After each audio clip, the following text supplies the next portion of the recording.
So we'll start. All right, so we're recording now. Cool. And all right, whatever.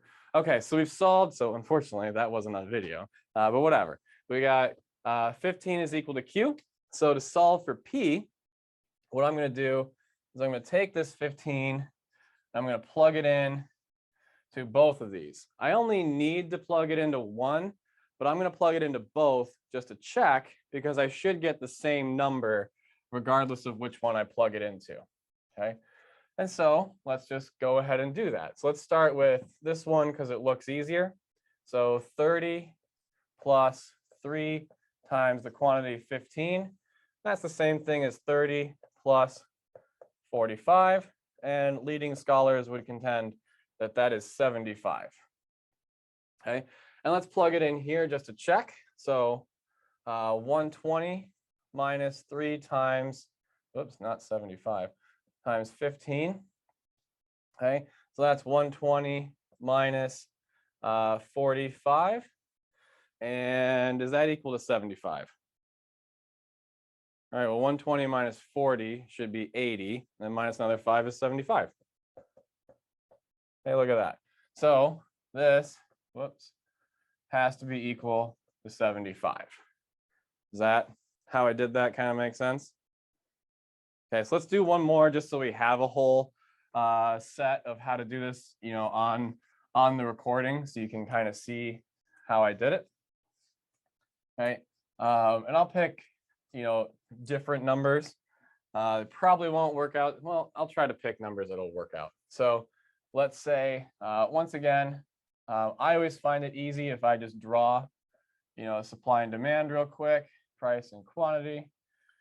If I just draw the picture, because then I know exactly what it is that I'm looking for, right? And I can kind of see it much more easily. So for me, even though I can do algebra all day and I have calculus tattooed on my arm, I will still always draw this picture because it just makes everything easy for me.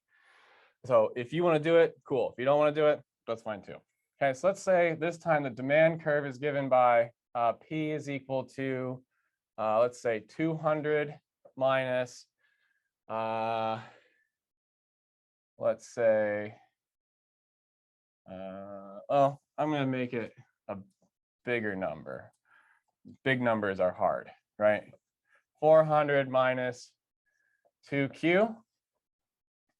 And then I'll make the supply curve P is equal to 100 minus plus. And how do I want to do this? Let's just say Q. Okay, so there's this.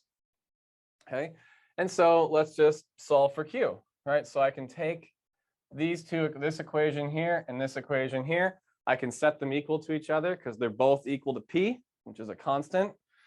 Okay, so I can say 400 minus 2Q must be equal to 100 plus Q. Okay, and so I'm going to add 2Q to both sides to move this over here.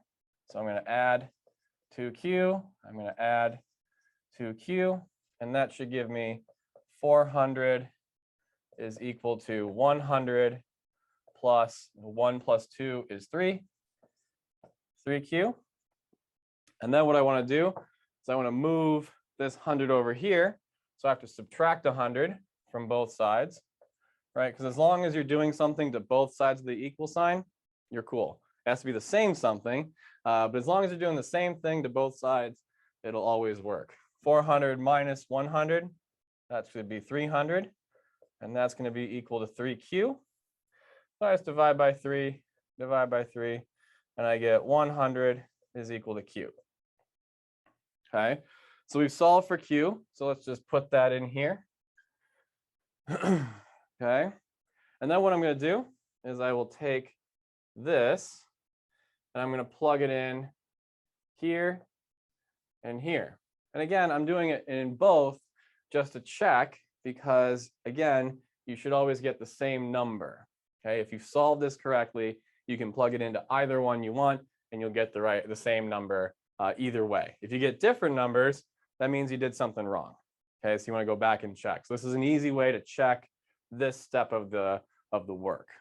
Okay, so let's start with supply again because it's really easy.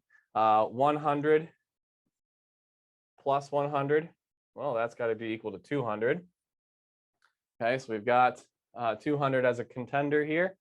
400 minus 2q, so I'm going to do 400 minus 2 times 100, and that should be equal to 400 minus 200, and that's just equal to 200 again. These numbers match, and so P is equal to $200. Okay, so I went through it pretty quick. It should be somewhat of a review for you from way back in the day for some of you when you did all of this, but it's going to be something that we're going to use a fair amount, tonight and probably next week as well.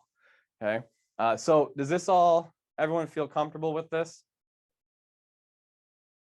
I'm looking down at my screen. My camera's up there, screen's down there. So if I look like I'm looking off into space, it's because I'm trying to see you.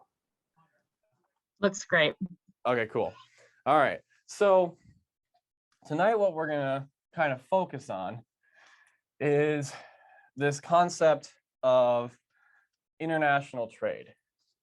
Okay, so, and I didn't update one slide, so I'm a little dated, but that's okay.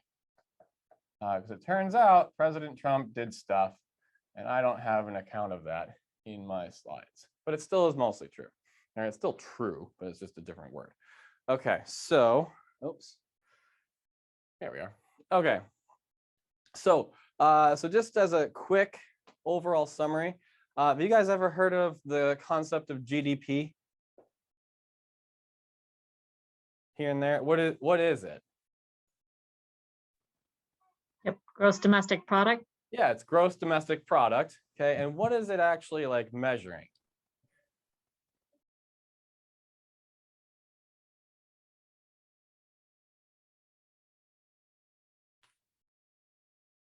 Yeah, see, this is one of those things where people throw out, it's like, oh yeah, GDP is equal to this number. And everyone's like, cool, what's that number mean? And you're like, I don't know, right? So GDP, you're right, it is gross domestic product, which is where the letters come from.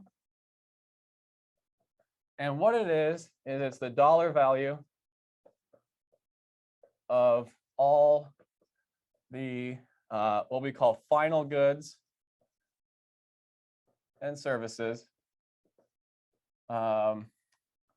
produced or sold in an economy in one year. Okay, and technically it can be fiscal years or calendar years. It doesn't really matter. Most people use calendar years just because no one uses fiscal years except businesses. And I still don't really understand why they use fiscal years, but that's why I've never worked at a business. I always work here where I have academic years, which make even less sense. So whatever. Okay, so gross domestic product is the dollar value of all the final goods and services. And what this word final means is it's the stuff that customers buy. So if Ford Motor Company buys some steel and turns that steel into a car, which they probably don't use steel anymore, but whatever, right? We don't count the steel as a final good, we count the car, right? And so the reason for that is convoluted. Basically, it's to avoid double counting the steel. So have you ever bought or brought a homemade cake or homemade cookies or mixed a drink for a friend? Okay, so Allie, what did you bring someone? Casserole. Casserole, perfect. So what was in the casserole? Ground beef. Okay. Cream soup. Cream soup. Green beans and tater tots. And what was the last one? Tater tots. Ooh, that sounds good. It's delicious, top notch. It sounds wonderful. I might have to try this. So when you brought this to your friends, you didn't walk into the room and be like, hey, I made casserole and beef, cream soup, green beans, and tater tots, right? You just said, hey, I got casserole, right? Correct. Because the first one, it'd be absurd, right? Or if you bring out cookies over, you're not like, hey, I brought cookies and chocolate chips and flour and milk and butter and sugar, right? That would be weird, okay? And so the reason why we only count the final goods for GDP is the same reason why you just say, hey, I brought cookies. We only need to tell you that we brought cookies because it's implied that all that other stuff happened or is involved as well, okay? So what it is, it's the dollar value of all the final goods and services. So for the year 2019, which I picked to use for my comparisons for 2 reasons. Can you figure out one reason why I used 2019 data? Pre-COVID. Yeah, turns out it's pre-COVID and 2020 was like a massive shit show, right? So like, I don't want to study that year because like it sucked and I don't want to think about it anymore, okay? The second one is because the data is actually more accurate. So, okay, so in 2019, in terms of like the entire world GDP in dollar terms, it was about $81 trillion. Okay, which means that in 2019 alone, the world as a whole produced about $81 trillion worth of goods and services. Okay, now of these, about a third were bought and sold across international borders. So we're looking at almost $30 trillion worth of stuff was actually shipped overseas. Though this is probably an underestimate, the 1/3 fraction is probably an underestimate, but we're not going to get into that. Okay, so if you think about this, international trade is one of, if not the most important aspect of trade in general. And getting it right means that your people prosper. Getting it wrong means, well, they don't, okay? So one of the most pressing questions in economics today is like, why is the entire continent of Africa essentially very poor? And one of the main reasons is because they lack the infrastructure to actually trade on the world market. Now, we're gonna, just as a heads up tonight, we're gonna take a particularly US-based view. This isn't because the United States is like somehow special. It just so happens that like we're in the United States. And so like, let's just look at the world from the United States. But everything we're gonna say tonight applies, equally across countries to the rest of the world, et cetera, et cetera. It's just, I'm using the US as our basis, okay? So for us, the top trading partners in terms of the total number of dollars of trade that we did with those countries, what do you think the #1 country is that the United States trades with? China. Close. That's #2. Japan? Nope, that's #4. Canada. Hey, it's Canada, right? So Canada in 2019, we traded the 2 countries, like our 2 countries traded about $718 billion worth of things. China, which is #2, was only $558 billion. Then we have, what do you think is, actually, I didn't even do these in, because the numbers changed, that's right. Okay, so China's actually #3. Mexico is #2 for us. We traded $614 billion worth of stuff. Then we have 4th is Japan, which was $252 billion. And then 5th is Germany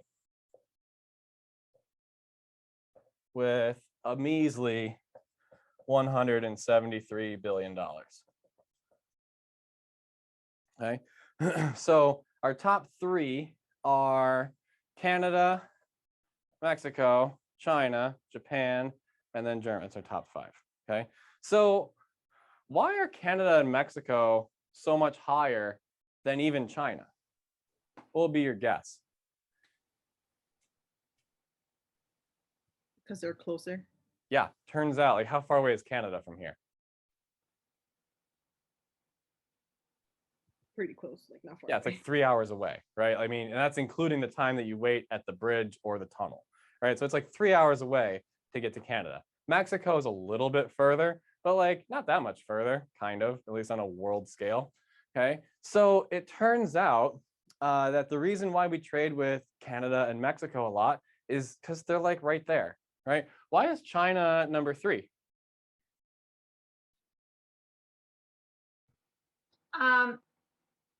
So I'm guessing because they have cheaper labor to make more goods, and Okay. therefore it's not as expensive.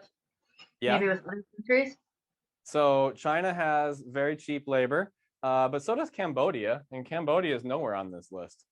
So like, why is China on the list and Cambodia is not? Because China is a bigger country than Cambodia. Yeah, it's way bigger, right? Okay, so here's kind of the thing. There's 2 things that matter in terms of determining how much trade you're going to do with another country. The first one is proximity, or what we could just call distance. Right? And then the second one is how large is the other country's economy. Right? If it's really, really small, what do you think? Do we bother trading with them all that much?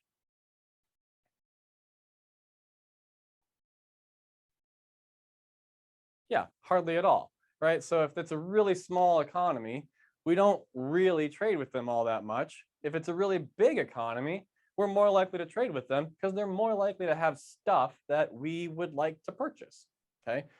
And so what we're going to try to develop tonight is, do you mind if I erase? Well, it's all recorded, so you can just watch it again and pause it. So, I don't have to ask you anymore. Okay. So what we're going to try to develop tonight is an understanding of what's called the gravity model. Okay. And so the gravity model, what it basically says is 2 things. One, close countries trade more with each other than distant countries.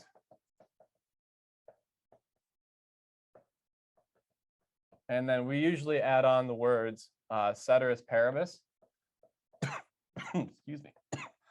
There we are. Ceteris paribus is just a Latin phrase that means all else equal. Okay, so this just means all else being equal. Okay. Why we do Latin, I have absolutely no idea. I think it's because we were like, well, you know, etymology or entomology, the study of insects and everything, you know, they use Latin names for their stuff. So screw it. Let's use Latin. All right. I have no idea why we do it. It's interesting, but it's kind of a cool phrase. So there, you've already learned something tonight. Okay. And then the second one is that larger economies trade more than smaller economies.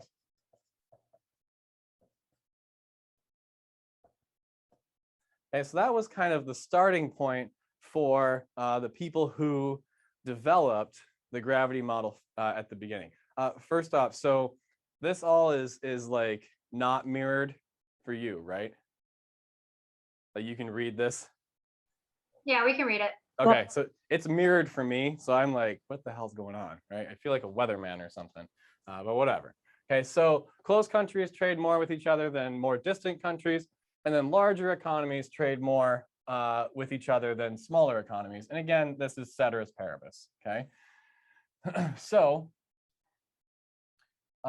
mathematically, the gravity model looks like this. Okay, so we have T, I, J, okay, and that looks scary already. What it is it's the volume. Let me actually do this. T Ij. What this refers to is the volume of trade.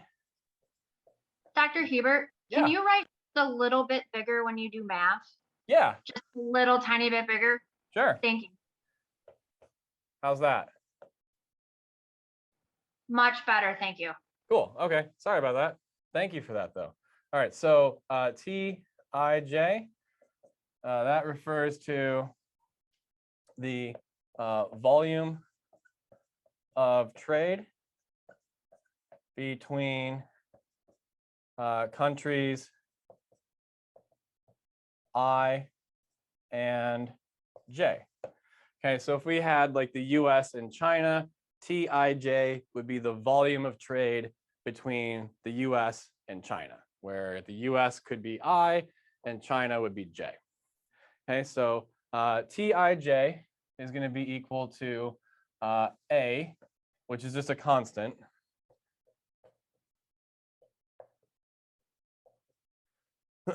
times y sub I. Okay, so y is what this is the dumbest one. Y just means GDP, which I have no idea why we don't use just G, because that would make sense to me, but whatever, we use Y. Times Yj over the distance between I and J. And so D is equal to the distance between I and J. Okay, and you can think of D as geographic distance. So like how many miles apart is it?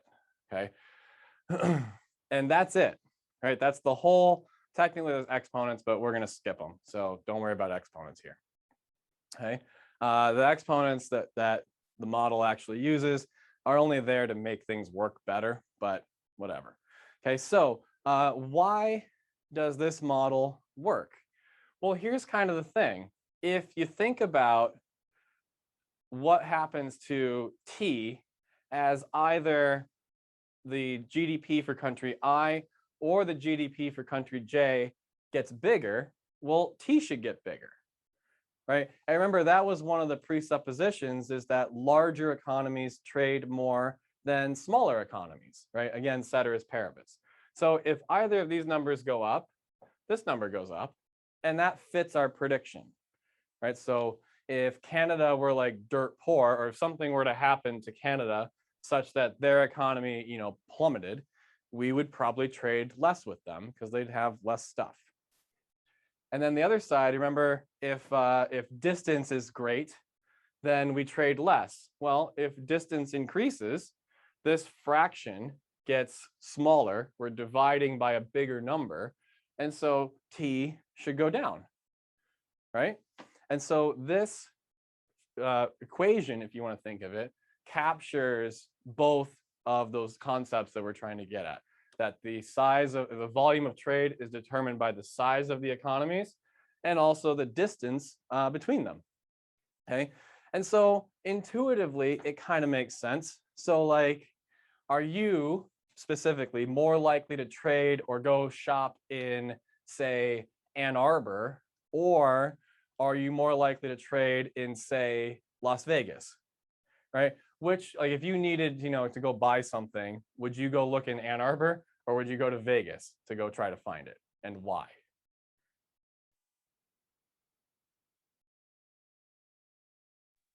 Obviously, Ann Arbor is closer.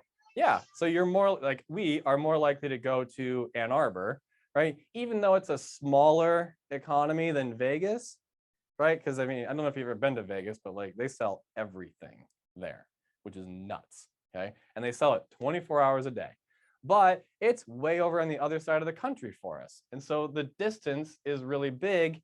And even though the Las Vegas economy is bigger, the distance is way bigger. And so the volume of trade that we do with Las Vegas is smaller than the volume of trade that we would do with, say, Ann Arbor, right? What about Hesperia, Michigan, which is not that far from here? What do you think? Are you likely to go look for stuff in Hesperia, Michigan? First off, are any of you from Hesperia? I don't know any of the places you're talking about, by the way, but I'm just playing along. You don't know Ann Arbor? I've heard of it, but I'm from Tennessee, so I don't know where it is. Oh, okay. So like if this is Michigan, right? We're here, Ann Arbor is here. So it's like hour and a half away, maybe. All right, and it's where like this football team that you might have heard of is from, University of Michigan. They're there.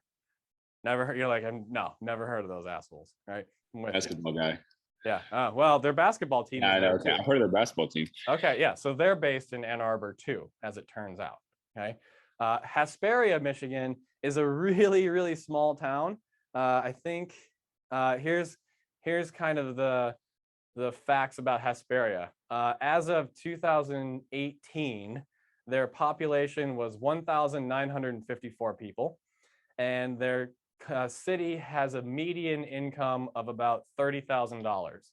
Okay, so not to be like offensive, but it doesn't sound like there's a whole lot going on there, right? Which is okay. Hey, some people like that. And if they do, more power to them, okay?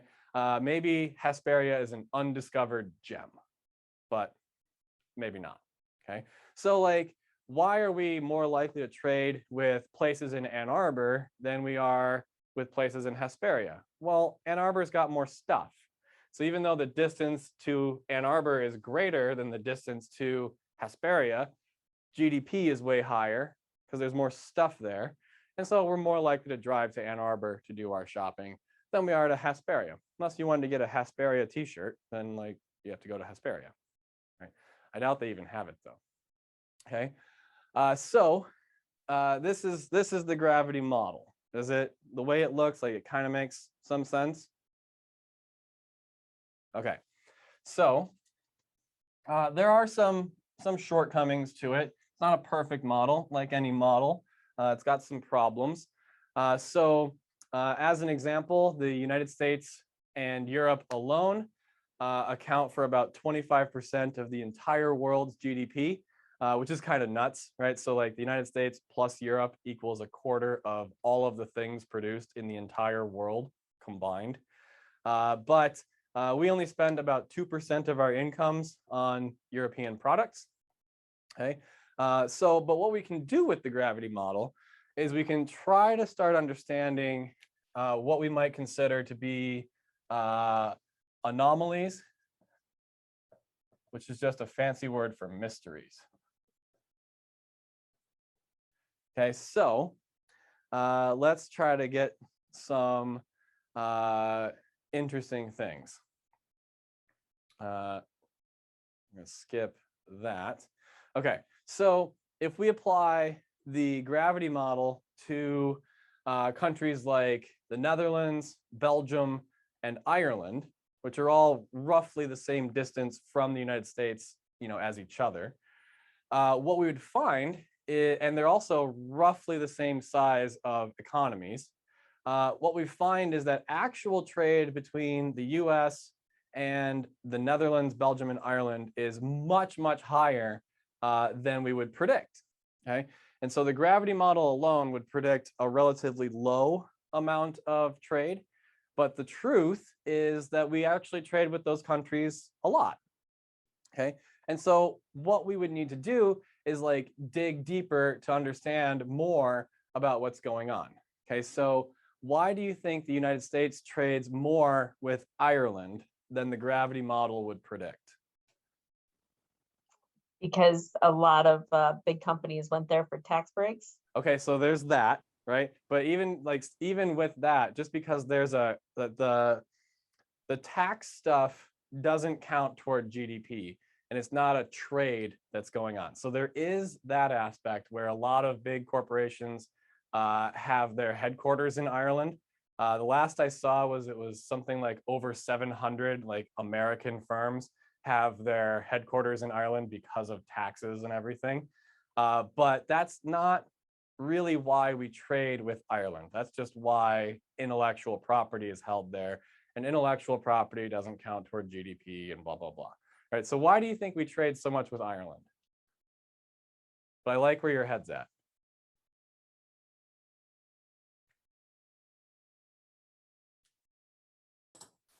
Unique products like Guinness.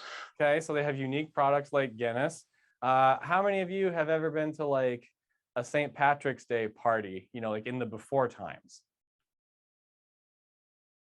You guys ever do this, or are you're like, no, I'm not Irish, so why would I go?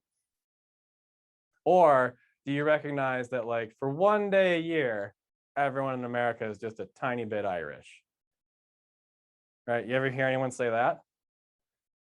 Yeah, right. So it turns out something like they speak English, right? So it's a weird English, I'll admit that, but it's English, kind of, right? And it's also the case that tens of millions of people in the United States can directly trace their family lineage to Ireland in some, you know, pretty easy way.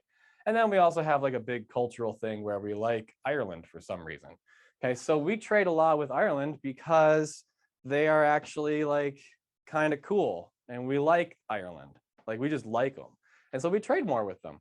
When it comes to Belgium and the Netherlands, it turns out that they are near the mouth of the Rhine River, which is Europe's largest river and is basically an access point for the entire continent. And so if we're going to trade with anyone in Europe, odds are good it's going to go through Belgium and the Netherlands at some point. And so we trade a lot with them for those types of reasons, to maintain that type of partnership, that kind of friendship. Okay, so we can explain the low predicted value versus the high actual value by digging a little bit deeper into the interconnected histories of the United States and those other countries. What about, what about countries like the US and let me think for a second. Oh, so okay, the gravity model, and this is not as relevant today, but still relevant. The gravity model would actually predict that we would trade, we being the United States, would trade quite a bit with like this small country you might have heard of called Cuba, right? Why would we trade so much with Cuba? Just from a gravity model perspective.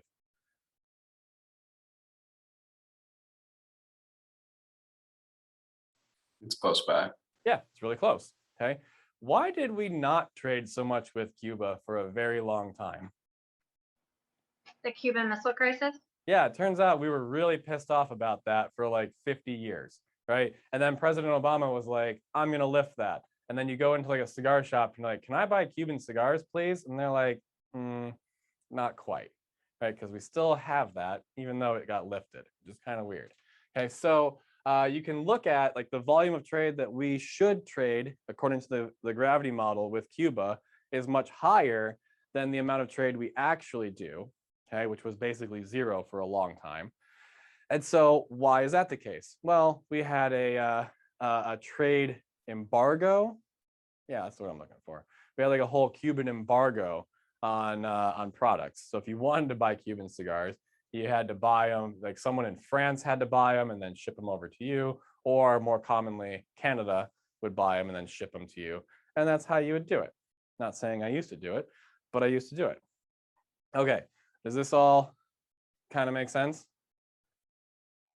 Okay, so let's kind of like get back into this gravity model stuff. So broadly speaking, there are 3 impediments to trade. Hey, the first one is an obvious one, just distance, right? And why does distance matter? Right, so let's test your management skills. Why does distance actually matter? It costs more to travel long distance. Yep, turns out it costs more to travel and or ship things further distances, right? Not rocket science. In fact, just so you're aware, economics is usually viewed as a ridiculously hard way to present common sense things, right? So like, let's just do the common sense stuff. The second one, the second impediment to trade is usually what we could call barriers. Whoops, gotta spell things correctly. There we are. That's why I'm not an English professor. Okay, so here, what we mean would be any sort of like an imposed blockage to trade. Most of the time, these come from what we could call tariffs, which we're going to go into later, and quotas. Okay, those are kind of the same thing, but they're a little bit different. Okay, and then the last one is just borders. Okay, so it turns out that borders actually do matter, at least a little bit. Not so much where they are, but the existence of borders. So, you know, if I told you that the state of Michigan trades more with Ohio than we do with, you know, Windsor or like Ontario, Canada, would you believe me? Because you should, it's a true statement. And two, why is that the case? Why do we trade more with those jerks in Ohio than we do with the nice, lovely people of Canada? It's less expensive. Yeah, it's less expensive, right? Why is it less expensive? I'll let the other person. Oh, go for it. I was just gonna say, you don't have to go into a new country. Yeah, you don't have to go across an international border, right? This is why you ever notice that Grand Rapids Airport is listed as an international airport, and you look at it and you're like, that's absurd. But then you realize there's like a flight every now and then that goes to Canada, and you're like, oh yeah, I guess it is international, right? So it turns out crossing state borders, super easy, right? You just go do it, right? You just drive down there. There's no one checking like your customs papers or anything like that, right? You just like drive into Ohio. If you want to go drive into Canada, you got to like stop and say hi to either the Canadian police or the American police and be like, hello, I would like to go into this country now, please.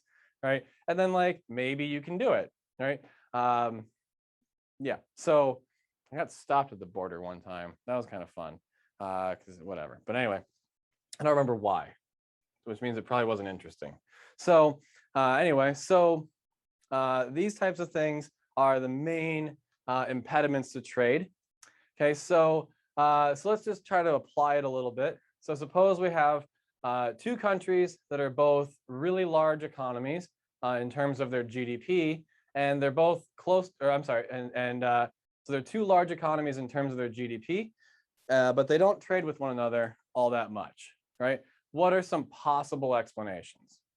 Okay, so first off, we could look at the distance. That would be the easiest one. If they're really far apart, cool, we would expect them not to trade that much.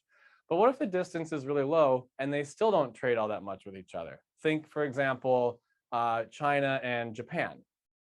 Okay, why do they not trade as much with each other as you might think? They're competitors. One, they're competitors, right? Two, they have some interesting like cultural history that I'm not versed in enough to try to explain because I don't want to like misrepresent things. But there's like some animosity between Japan and China from stuff that happened in the past, and they don't really like each other all that much. And so because they don't like each other that much, they don't actually trade all that much with each other. Same reason why for years, even though the US and Russia or the Soviet Union were like the two huge economic superpowers in the world, they didn't trade that much with each other. And the reason was because like we didn't like each other all that much. And so we just didn't trade with them. We're like, no, we're not going to buy that Russian stuff. And the Russians were like, no, we're not going to buy that American things. Right? Why would we do that? So Okay. I have a So we quick can use question. this. Someone say something? Yeah, I have a quick question. Yeah. So would the cultural or historical conflict go under borders? Yeah, I'd put it under borders because it's not really a legal thing, right? Unless they did, you know, enact a legal thing, then you could kind of do both. Where you would put it doesn't really matter. Like I'm never going to ask you like, you know, the US and Cuba didn't trade with each other for a long time. Is that cultural or like legal, right? And it's like, well, it's legal, but there was like a historic thing that we like got pissed off at them about. So like kind of cultural. So I'm not going to ask you like to categorize things.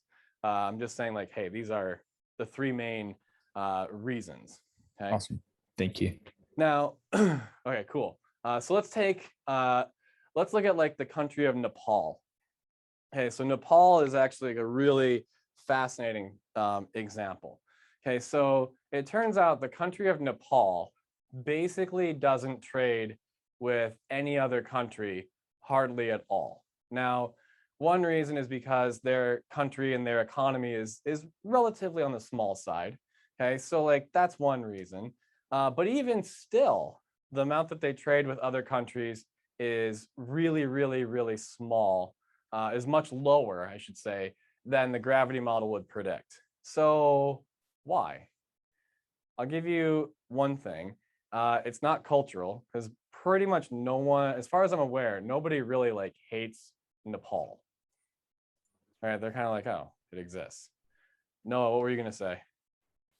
Like two things. Okay. It could be the physical geographics of the country. Yep. It's mountainous, and also the stage, the economic stage of development that the country's in. Like they lack infrastructure to support transportation of goods across their borders and through their country. Okay. So there's some infrastructure problems, right? That's certainly true. The geography is certainly difficult to trade since it's a very mountainous country. But even after all that, the volume of trade is still really low. And here's kind of the interesting thing. So just to give you some context, whenever you import something into the United States from another country, okay, what you're going to have to pay are these things called tariffs. Okay, and tariffs are basically just a tax on imports. Okay, so whenever you buy something, internationally, you have to pay a special tax on that good. That's just called a tariff. In the US, on average, we charge about 1.5% as a tariff on all imported goods. Again, this is an average. Okay, so some things are much higher, some things are low or even zero. Okay, nothing's negative. Don't worry, we don't subsidize trade around the world. Okay, but on average, the US tariff rate is about 1.5%. For Nepal, their average tariff rate, last I checked, was 17.7%. Okay, so here's kind of the way to think about this. You ever go to the gas station and buy like a candy bar that costs, let's say $2, right? And then you go take the candy bar to the cashier and they scan it, right? And they tell you, hey, this candy bar is going to cost $2.12. And you like throw a shit fit because you're like, but the sticker says it's only $2. Why are you charging me $2.12? Right? What's the 12 cents? Tax. Yeah, it's the sales tax, right? So in the US, in Michigan, we have a 6% sales tax on all goods. So whenever you like buy something, you pay the sticker price plus 6% of whatever that is as taxes, okay? When I used to live in Alabama, the city of Montgomery had a 8% sales tax rate, and the rest of the state had a 4% tax rate. So where do you think all the car dealerships in the Montgomery area were located? Were they located inside the city limits of Montgomery, or were they located just outside the city limits of Montgomery?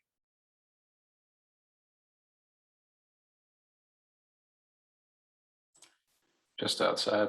Yeah, why? So they don't have, so that customers don't have to pay sales tax. Yeah, turns out like an extra 4% on something that's tens of thousands of dollars is a pretty big like amount. And so they put all the car dealerships outside the city limits so that the customer would have to pay a lower sales tax on the car, right? Which is kind of wild. So at one point, the city of Montgomery was going to try to expand its city limits to include the car dealerships. And the car dealerships were all like, no, and lobbied really hard to block this. And they succeeded, right? But if they hadn't succeeded, what do you think the car dealerships would have done?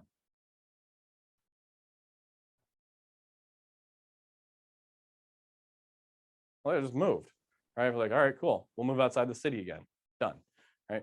So generally speaking, the higher the tax is, the less people want to actually like do it. And so Nepal charging a 17.7% tax on all imports, well, that means that people don't want to sell their stuff there.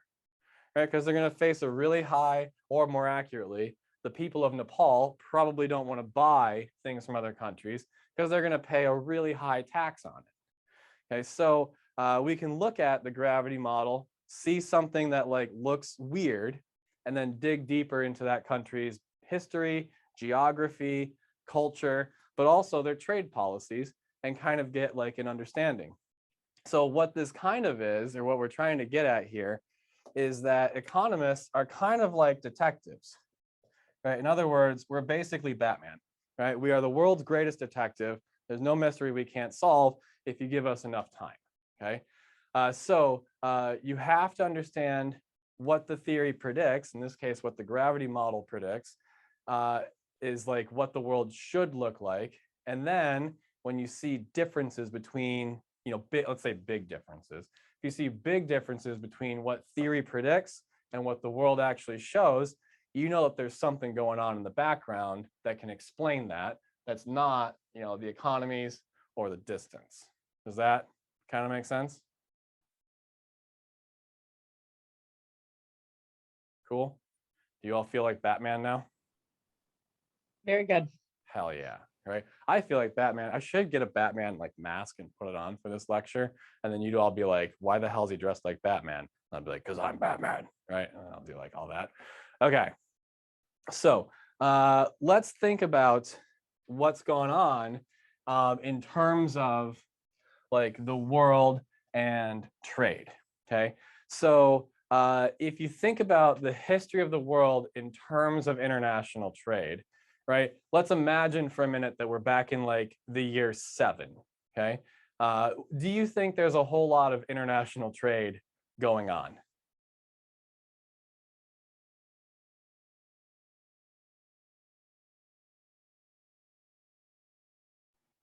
No, said because, go ahead. What? No, I was just gonna ask, you said the world's 7? The year 7. Year 7, yep. Yes, like Okay. we're in 2021. Let's think back to the year 7. How much international trade was happening back then? I would imagine it'd be much less. Yeah, turns out almost none. Okay. And so why do we trade more now than we did back then? It's not like distance has changed. Yeah, GDPs have all gone up in a large, you know, sense. But here's kind of the thing, right? What if you go through like the history of global trade, back in the year 7, pretty much everybody was dirt poor, right? They were basically living in subsistence farming communities where like you basically grew the food that you ate and you only ate what you grew and you didn't really grow a whole lot. So like if you were fat in the year 7, that was like a sign of like, holy crap, this person is like super rich, right? Today, what's kind of weird is like, who is super fit or who is like skinny in the world? Well, it tends to be like wealthy people, right? Because they can afford these things called gyms where, you know, you go after you eat too many calories to burn excess calories, which is like weird, right? So you're like, I'm going to eat more food than I need to, which means I'm paying more for food than I need to. And I'm going to pay extra money to pick up heavy things and put them back down so that I can lose weight that I put on from eating more than I should have. It was like a weird system, okay? And so if you wanted to eat, you had to grow your own food. If you wanted to, in the year 7, if you wanted to have a house, guess what? You had to build your own house. It wasn't until what we call the division of labor, until that became sufficiently large that we were able to start trading with other communities and tribes, and then later on with other countries. Now, if we fast forward to today, you know, we trade with basically everybody. In fact, like just like 6 days ago, no, a little more than that. It was like a month ago. I bought a sweater from China, right? And so like I wear a large, right? So I ordered a large sweater from China. Turns out by their standards, a large is quite a bit smaller than a large by our standards. And so like it stopped here, right? And I put it on, my wife was like, no. And so that was really flattering. And so, you know, I did that. But, you know, hey, different countries have different standards for what constitutes large. Go figure. Okay, so what's like what's actually caused this massive explosion in international trade? Well, we've had really big increases in technology and communication. Okay, so how many of you have spoken on the phone to someone in a different state in the last like month? Right? So like, do you realize that even just like 50 years ago, that was completely unthinkable? Right? And you like walk around, you know, it's like you guys, we all walk around, if you think about it, with like these magical slabs of glass where like if you touch them a few times in a certain order and in certain places, a sandwich will just show up at your door. Right? That's like nuts. So here's kind of like the weird thing. If you think about the richest person in all of human history, in terms of like, you know, adjusting for inflation and all that kind of stuff, the richest person was actually like John Rockefeller way back in the early 1900s, late 1800s. Okay. But he couldn't do that. Right. And you can. Right. So like, who is actually wealthier? Well, I submit it's you. Like, you can order a Jimmy John's sandwich delivered to your door just by pressing some buttons on a magic piece of glass. And John Rockefeller never could. Yeah, he bought a massive house, but it didn't have air conditioning, didn't have water, didn't really have heat, sort of, right? Certainly didn't have Wi-Fi, right? So no Netflix and chill for John Rockefeller. He just had to like chill because it was cold, right? Okay, so, or he had to hire people to like put on a play, right? Which is why Shakespeare was so popular. Okay, so in terms of international shipping, this has like totally changed. And actually, I have it, so perfect. Okay, so have you guys ever seen like a cargo ship in real life? Yeah, are they like little guys or are they huge?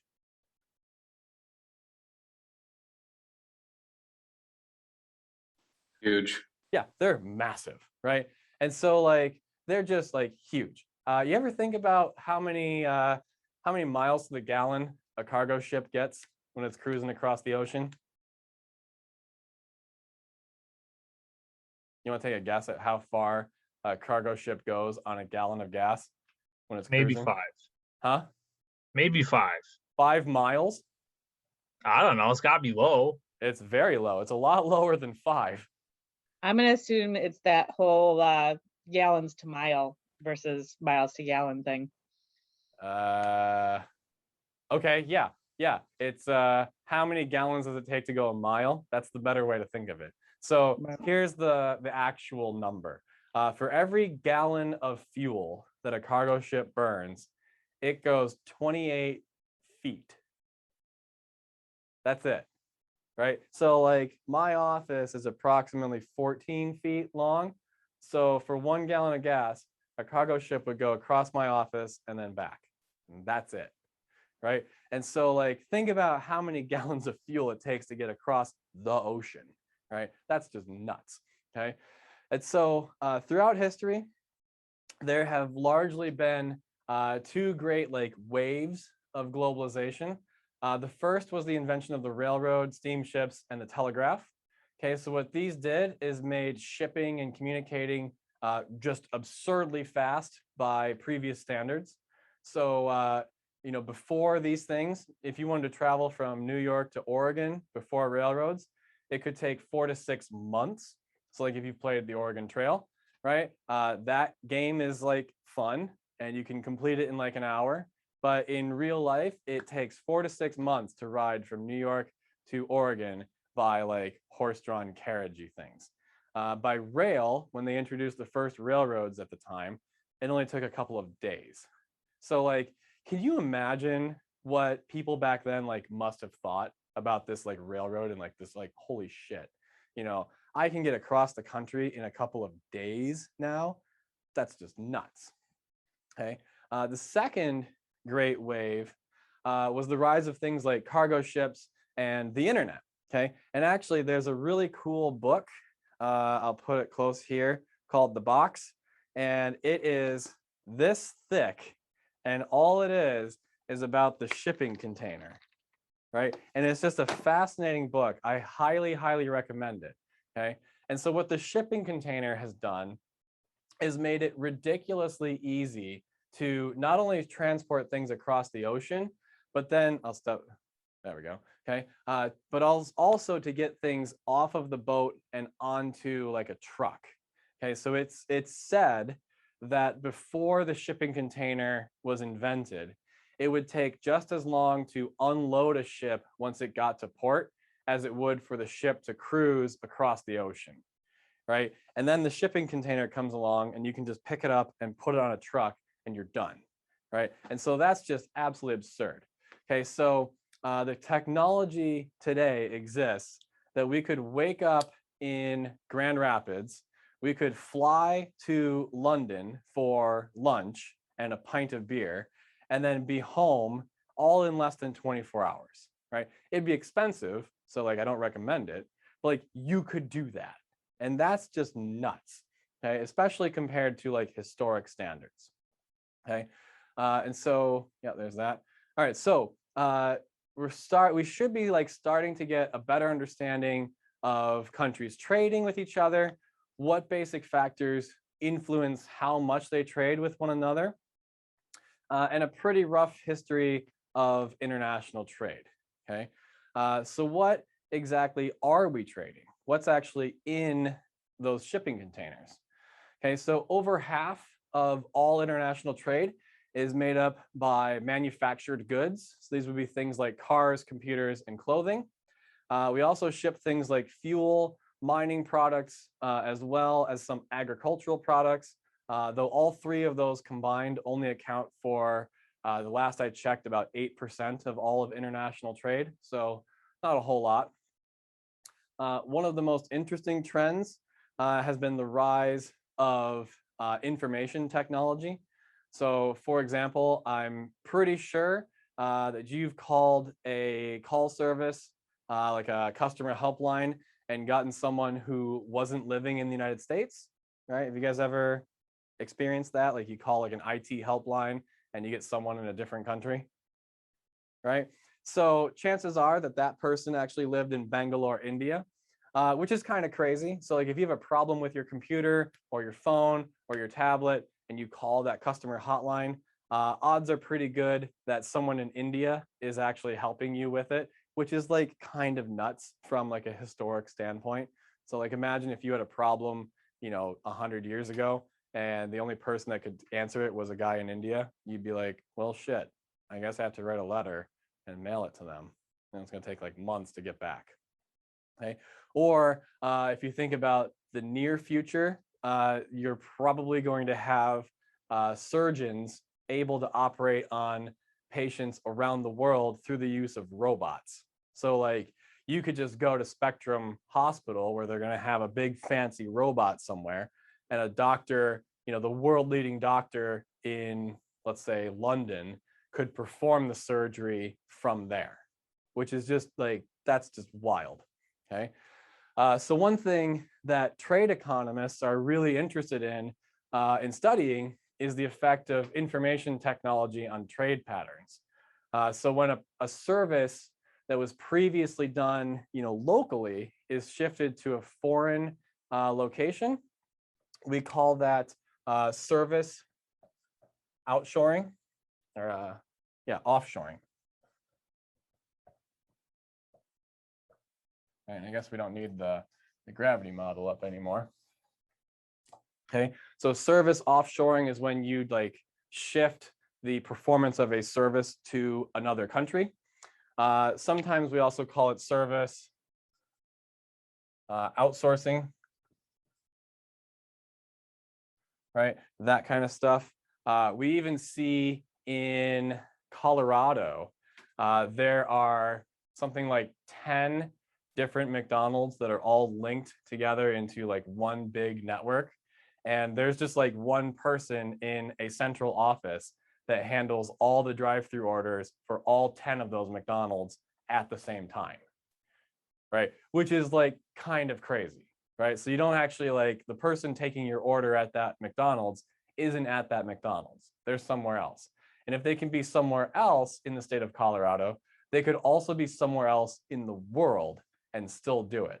So one thing that a lot of trade economists are getting more and more concerned with is what's going to happen to service jobs like McDonald's drive-through ordering as workers become more expensive? So if that happens, we kind of could start expecting that like maybe someone in India is going to start taking your order at the drive-through, right? So I'm going to stop there. Like, what do you think about that? Do you think that day is coming, and why or why not? Well, I would say today that almost sounds like a good thing, considering that specifically today, no one wants to work in a service industry. Yeah. And it seems to be hurting the economy. At least I'm assuming it's hurting the economy because of that. But if you're thinking about, okay, COVID didn't happen, and yes, back in the mid 2000s, it was almost, I know for a fact because I had friends that were looking for service jobs Mhm. and they could not find a service job to save their Interesting. life. Yeah, in like 2007, 2008, right before Oh, okay. right before the big one of 2009. Yeah. So yeah, I mean, I would say, I guess conceptually, people don't need jobs or want them. It's bad, but if there aren't people to do the jobs, then it's good. So I guess it depends on how you look at it, or what the market is. Yeah. I would agree with that. It depends on what we're trying to figure out, right? Do we want I mean, clearly as a customer, I want people to be doing those jobs, right?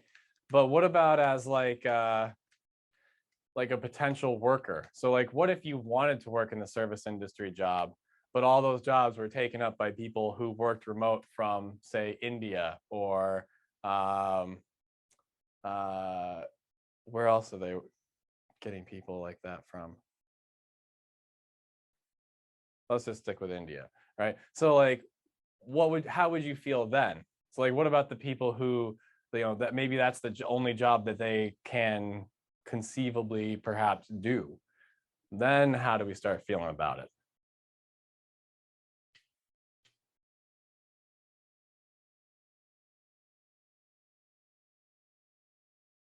Or do we not have feelings for people like that? Do we just say bootstraps, pull yourself up? I think it hurts small startup businesses that might not have the infrastructure to be able to keep up with that kind of competition. Okay. Yeah, so that could So- definitely be a problem, right? If you're McDonald's and you wanted to employ a bunch of people in another country, to take drive-through orders, right? That's super easy. You're a huge multinational corporation that everyone knows, right? But if you're like a small startup thing and no one knows who you are, that's going to be a lot harder. So what if I said, so one thing I like to do in all of my classes is try to like push and argue positions that I may or may not actually hold. So like, as this happens, do you think that's going to give large corporations more like market power? And is that something that we might desire?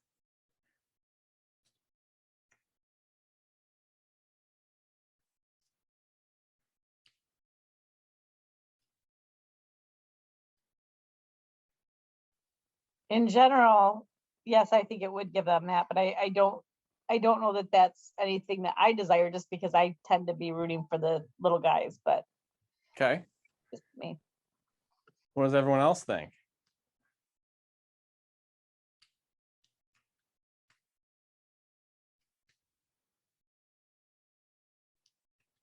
It almost looked like Kim was going to say something, but maybe she just put her hand down. No, I feel like I talk too much, so I just Oh. wait for other people to chime in. So that's my issue. But so I was contemplating. Okay, so AT&T is probably the major company that I talk to people in India from. Every time I call AT&T with an issue, I get somebody from India. Unless it's about money, if it's a billing issue, then I get somebody in America, which I find hilarious. But if it's a technical question, it's from India. Okay. Every single time. So that being said, I don't know what the answer is as far as if they're well, no, I don't know if AT&T is happy with the way well, I don't know if they're big into customer service or not. If that's a thing, I don't know. I mean, I don't know as a company if that's a thing they root to strive for. Whether or not they really care if their customers are happy with that. I don't know. For instance, if there's a customer service issue, if I call because I'm having technical issues with my equipment and the person isn't able to help me Right. I don't know if they're not able to help me and I'm unsatisfied and I decide to switch them as a carrier. Basically my issue is if I'm going to McDonald's, now I'm switching vendors or I'm switching companies. If I go to McDonald's and I'm not able to talk to a person face to face very easily, and yet somebody across the street doesn't have robots and they have actual people, and it's easier. I'm just looking at it from it might be just easier for people to deal. It might be a customer service problem issue, and therefore it might affect their business. Okay. That's where my brain was going, but maybe not very eloquently. That's fine. So what if I make this claim? As workers, as wages go up, businesses try to find ways to save on labor and basically have, one worker do more. So like think about the grocery store, or like Walmart, Target, those types of places. Or Meijer is probably a better example. If you go to any of the Meijers, odds are pretty good you're gonna find one of those like big self-checkout lanes, right? Where there's like 20, cash registers and you scan your own items and put them in the bag, right? And then like you work all the buttons and everything. And then, you put your credit card in or your money in, and then you just like walk past that one employee who's supervising 20 cash registers, right? Well, as information technology gets better, we should expect something like that to happen for other things, right? It doesn't have to be the cashier example, but that's probably the easiest one to think about, right? Is like if that one cashier can take orders from all over Colorado, right? What's stopping us from moving into a world where one cashier or one person in a different country altogether is operating, the order system for McDonald's, Arby's, Chick-fil-A's, whatever, right? All over the country. And then what does that do to the ability of small mom and pop shops to actually like keep up, right? It seems to me like it would make it harder for small businesses to even get their foot in the door because they're going to have to hire like a real local person to do all of that just to try to make up for it. Or they're going to have to the owner of the business is going to have to do that stuff themselves instead of trying to like run and grow the business. Does that make sense? And maybe that could be disadvantageous for a number of reasons.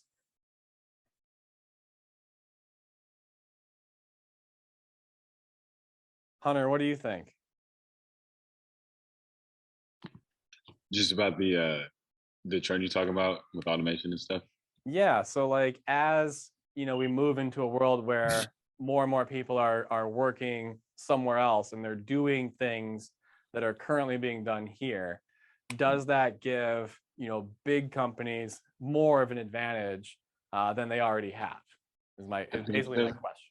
Yeah, no, I think it does. Just because large companies will be able to afford stuff like that, cutting costs on employees. I think from both sides, like looking at employee side, obviously, if you're looking for a job, you'd want that job.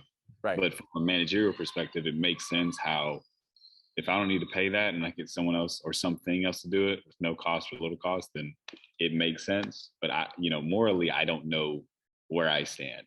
You know what I mean? Okay. So what if you were the manager at a firm and you faced that choice? Do I hire, one person in Bangalore to handle X, Y, and Z at 12 different locations? Or do I hire 12 different people to work at each one of those places? Definitely would have to look at how the times and trends are going. On mean- paper, it sounds like an easy decision though, because Mhm. having one person do it, you know, Yeah. as long as you're saving money, I'll do it. So Okay. And so what if like 8 of those people who you would have hired came into your office and said, my family is starving? I know that's Right. that's where I'm caught, because like morally, I would want to help them out. You know what I mean? Yep. Like if I was a manager, I think I would end up hiring the people just because I don't know if I could do it that way, you know. But I understand both sides of it all. Right. So these are like the tough questions that unfortunately you're going to have to figure out answers to. Not just you, Hunter, but like all of you and all people with, you know, management credentials or whatever titles, right? You're going to have to figure these questions out, and you're going to have to figure out some way to balance, like, how do I make sure that my company stays competitive with other companies who may or may not feel the same way about hiring people abroad versus hiring people locally, right, as I do. And also, you know, balancing like your own personal values and ethics. Like, it's a tough one. Kim, it looked like you were going to say something. So as you were talking, I was thinking about the whole Meijer and Walmart. Walmart or Meijer could have completely wiped out all of their people checkout stations and just off the bat put in self checkout stations instead of having just the. I think they started out with 4 in the beginning. Yep. 4 on each end, and now I think it's 8 on each end or 6 on each end. And I just feel like they're slowly but very surely going. They're broadening out. Yeah. But they could have at the beginning. I mean, because obviously they knew the answer to that question. It is better for us to have people check themselves out and to have that one, you know, to have one person manage 8 or whatever self checkout. They could have done that and gotten away with it and said, you have no choice. That's what we're doing. But I think they had that moral problem. Okay. That's how I look at it anyway. Yeah. And now So, it's slowly but surely expanding. yeah. So Kim, you bring up like a really cool point. So you're absolutely right. As soon as they figured out how to do it for like 1 cash register or 2 cash registers, they could have gone to like 50 right away. Okay. But they didn't. They moved really slowly. You know, at first it was maybe like 4 checkout lanes, you know, 4 little terminals that customers could work themselves. And now at Meijer, it's like 20. So why do you think they moved slowly? So I can think of 2 reasons, right? One reason might be like the cost. Okay, so at the beginning, when computers were not very powerful and they were super expensive, okay, you know, don't buy that many computers. But the second one might be like a generational thing. So not to like make fun of old people, but old people tend to not really like technology because they don't really understand it. So like my father-in-law is 78. He still uses a flip phone, which I'm surprised that he uses a phone, like a cell phone at all, right? But he still uses a flip phone because he's like, I don't know how to work this. Like I hand him my phone and like, hey, can you call, you know, Julie, my wife? And he's like, no, I don't know how to do that, right? And I'm like, oh, it's easy, da da da da da, right? And so he doesn't know how to do that, but he still remembers like Julie's phone number, so he just punches in the number. Right? He doesn't even go into contacts, which is nuts. Like I barely know Julie's phone number, and she's my wife. So as like we, and I'm including me in this generation, as like we who are more tech savvy, perhaps more interested in like, or interested in understanding and applying new technologies, you know, grow up and the older generation, you know, dies off. Maybe that's part of why the number of self-checkout lanes has increased, is that, you know, you and I are super comfortable with that. You know, it's like you put a touch screen in front of me and like, I know how to do it. My 2-year-old knows how to find the camera app on my cell phone and like run around taking pictures, right? And then he can like check them and like swipe through them and play videos and everything. I never taught him how to do that. He just like picked up my phone one day and is like, da, da, da, da, da, da, right? And now he's like watching Coco Melon Wheels on the Bus on YouTube. And I have no clue how he did it, right? And so he's going to come into the world and just be like, technology is everywhere. I've never not known this. My father-in-law, 78 years old, is like, so airplanes are things again? And I'm like, yes, Phil, they've been things for a while now, right? So maybe there's like some generational stuff that's going on. Does that all kind of make sense, or does it sound weird? Well, that makes sense. I just was thinking about this too as like another layer to this is so there's now doctors' offices that have technology check-ins, and there's every year more and more robots are coming in and replacing people who would be working on the line at car factories. And then at my work at GRPS, we have a replacing a secretary. We have a check-in touchscreen thing where you check your name in and everything. And so some of these positions or some of this technology is going to start replacing people who were once unionized in labor. So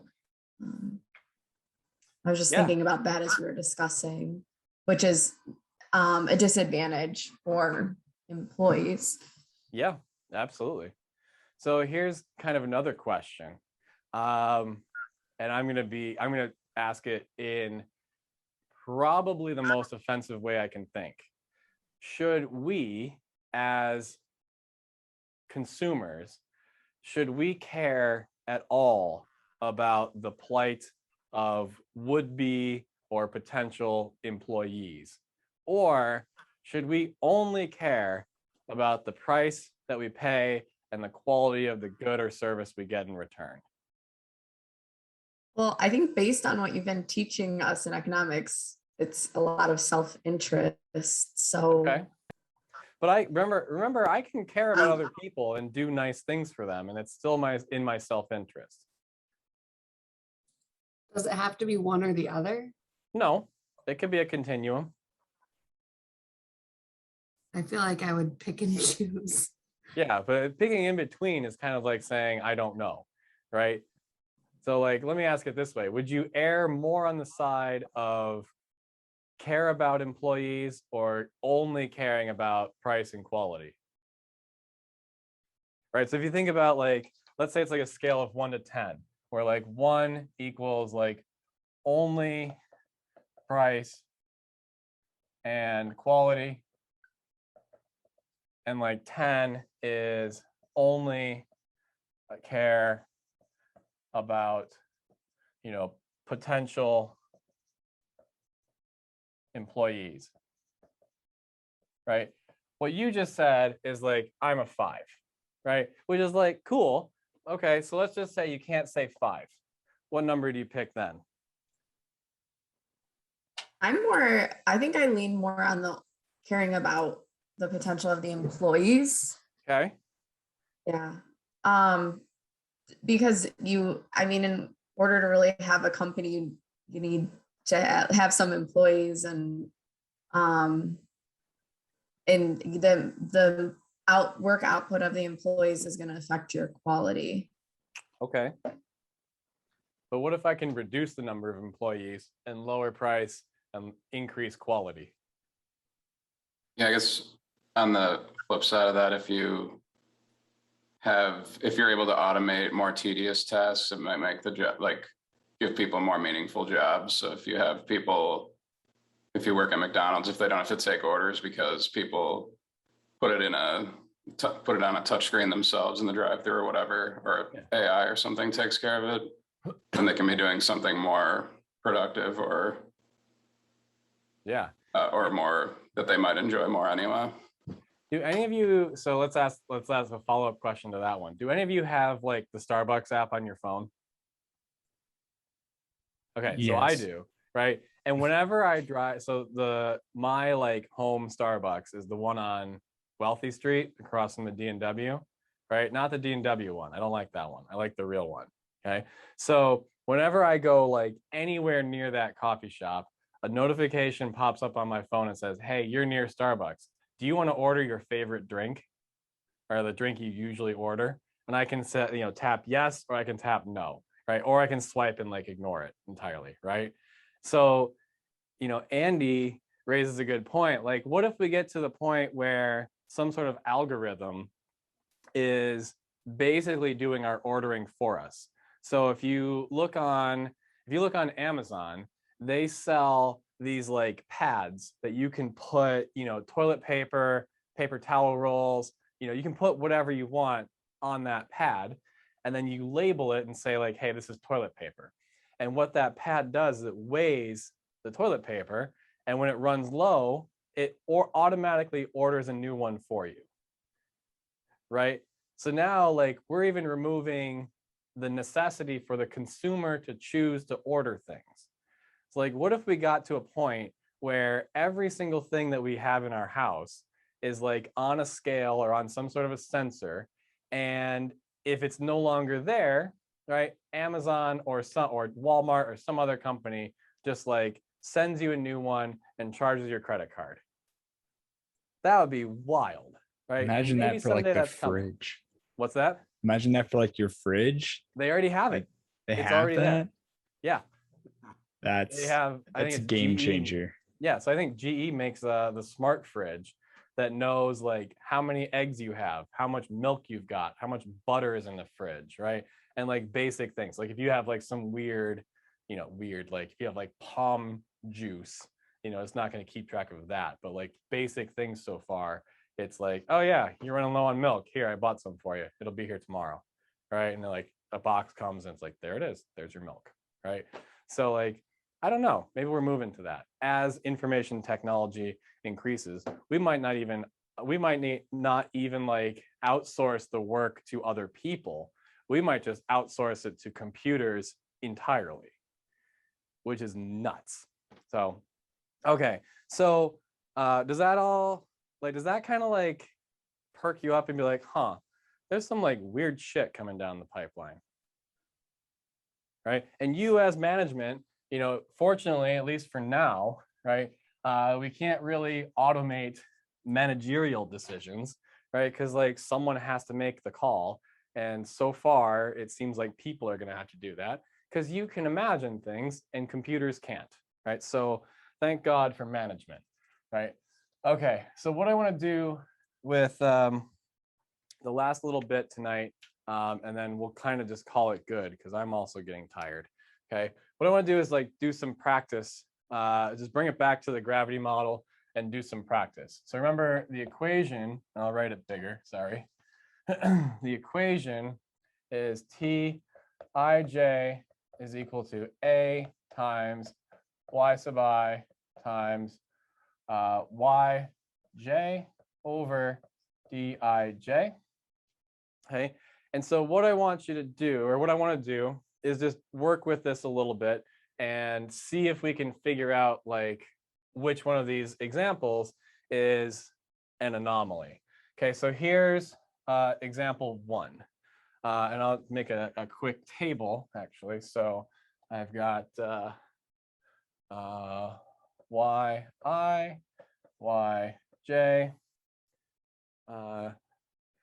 Yi, Yj, Dij, and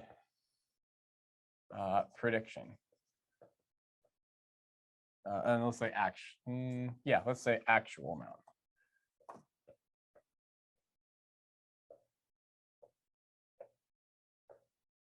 Okay, so here's example 1. Okay, so in example 1, one country has a GDP of 600. The other country has a GDP of 800. The distance between them is 200. And let's say that A is equal to 3. Okay, so we're just going to use real simple, relatively small numbers. Like if your economy was $600 a year, that would suck. Okay, and let's say the actual volume of trade that happens between these countries is 7,500. Okay, so what would be the predicted value? Okay, so using the gravity model, what would the gravity model predict would be the volume of trade between these two countries? And I'm going to let you solve it. So once you do, shout it out.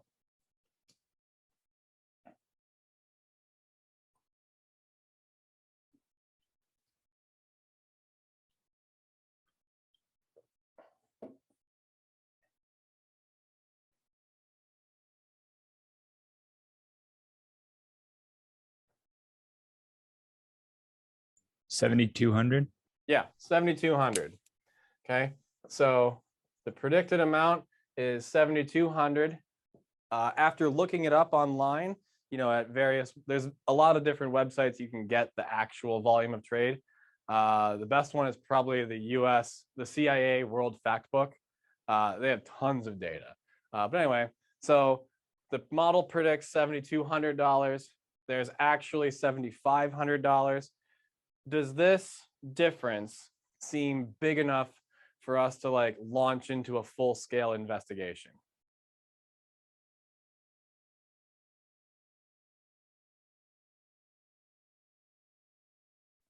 What's the normal range of like as a percentage that you would expect to see if I you don't don't have know.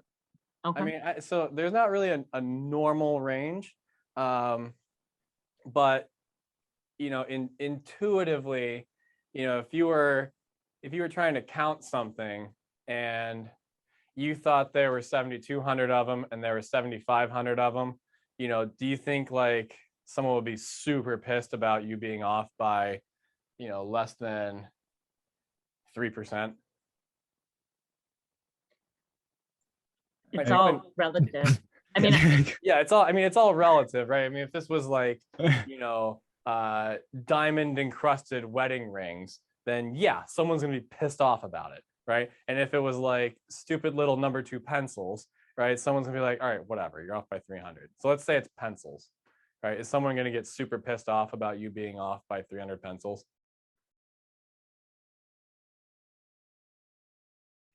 I wouldn't think. Yeah, I would think not, right? So let's do 2 more examples, and then maybe you'll see, maybe that'll make it clearer. Okay, so like so far, I'd be like, me personally, I would look at this and be like, yeah, that's close enough, right? Let's say in the second example, the first country has a GDP of 700, the second one 400, the distance is only 100, and the actual amount of trade is 7,800. Okay, what does the model predict?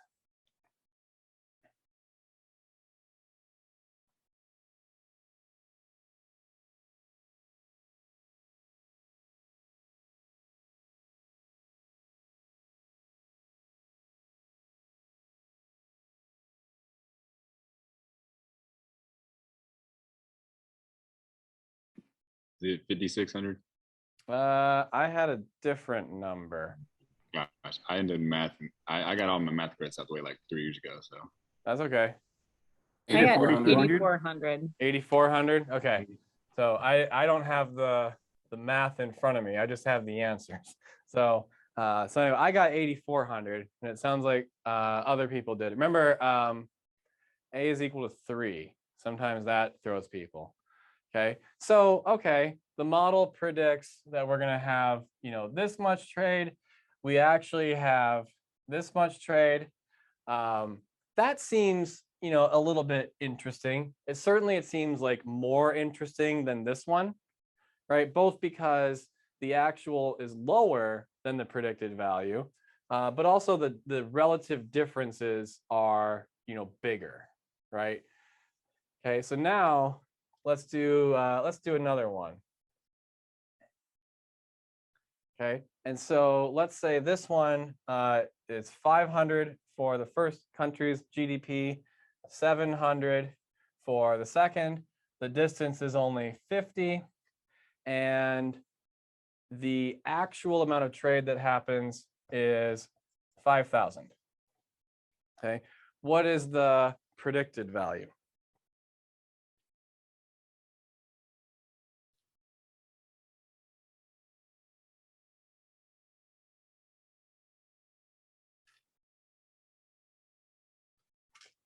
And remember that A is equal to 3.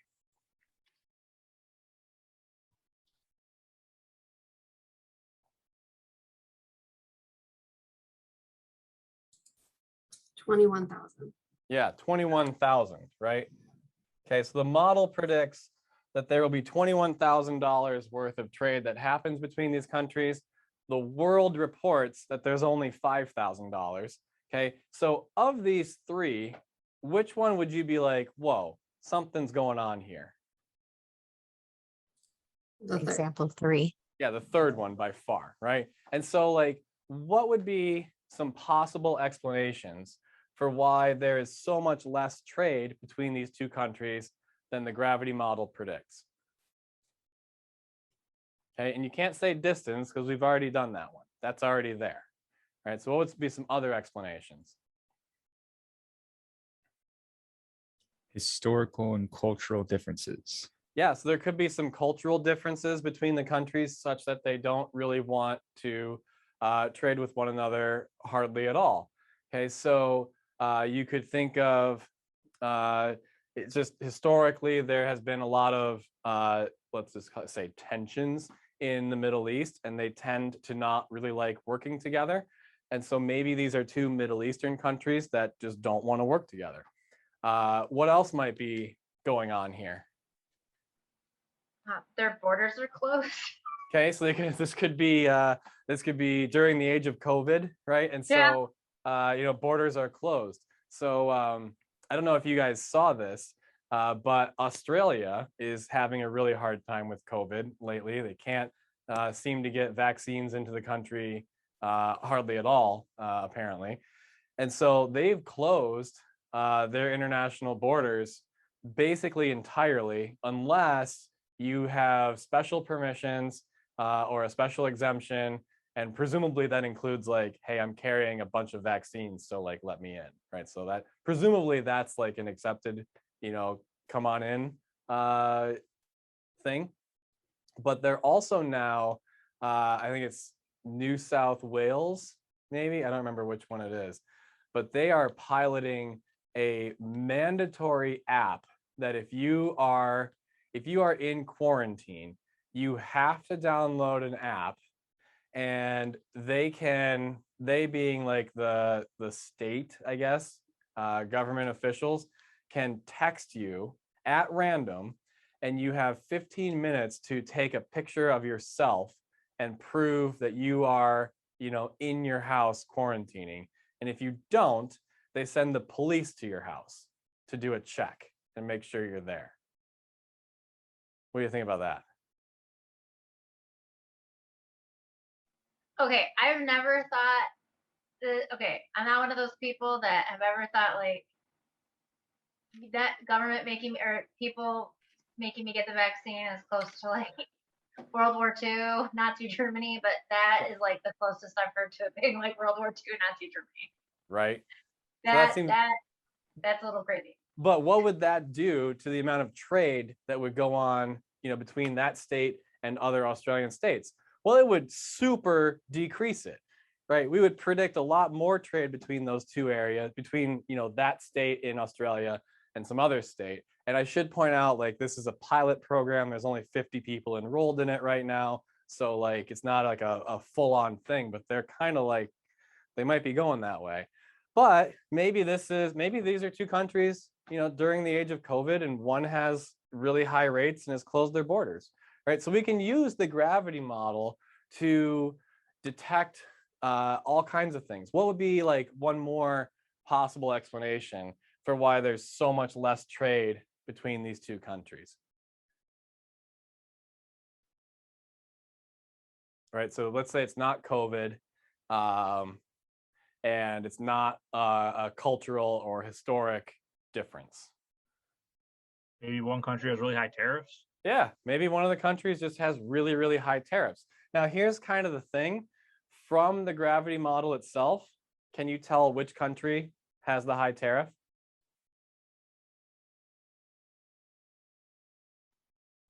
The one with less money? Maybe, but we don't know, right? So from the model itself, you don't know which one might have the high tariff, which means you're going to have to investigate both, right? So if you want to do like a good scientific or like analysis of this, you got to look at both of them, okay? And so here, what we're trying to get at is just like looking at both, the practice of the gravity model, but also looking for, huge differences in the predicted value versus the actual value. So now let's ask a conceptual question.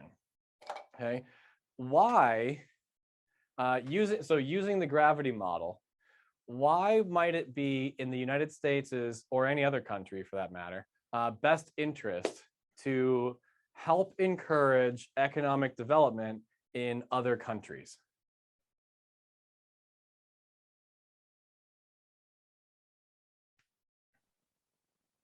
Because it gives us more people to trade with. Yeah, right. So if I can do something that makes another country richer, right? Well, then I can trade more with them because they're going to have more stuff to bring to the table to trade. And so one of the reasons that some economists, and I should kind of point out that basically if there are like, 10 economists in the room and you ask them to form an opinion, they're going to come out with like 11 different opinions on the same question. So like when I say this, it doesn't mean that all economists agree with this. And it also doesn't imply that I agree with it. But there are some people or some economists and people who will say that it is in the United States' best interest to go around the world and help other countries develop, because if we do that, they'll be wealthier, which means we have more trading partners. What do you think about that?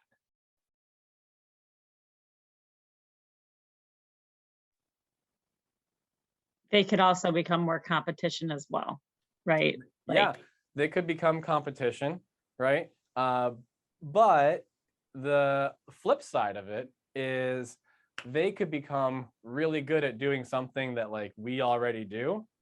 And if they become really good at it, then like we no longer have to do it, which means we can go do other stuff instead.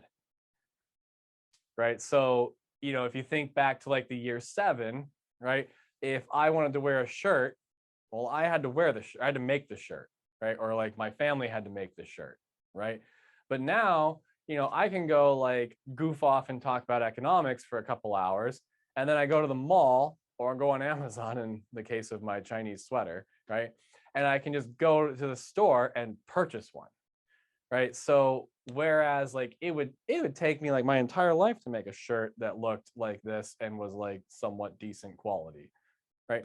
Instead, I can just like go teach economics for an hour and make enough money to go buy a shirt, right? And a soda if I wanted to. So having competitors might actually be a good thing. It might free us up to do other things instead, which means we can just trade for those things that we're no longer number one at. Like, yeah, it sucks for the people in our case, the US, who might lose their job at something that, we're no longer as good at, or some other country is now better at. That sucks. I don't want to deny that. But at the same time, we certainly don't want to like stop that kind of progress altogether, because that just means that we never get wealthier, right? And I don't know about you, but I fully plan to die wealthier than my parents did. And hopefully you'll be wealthier than your parents are or were, right? And so we need that progress.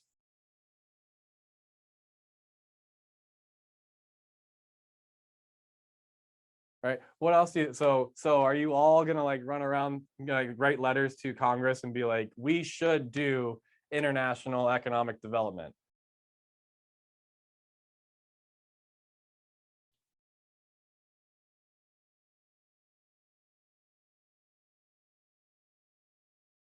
Or are you gonna write letters and be like, stop it, we should not do international development?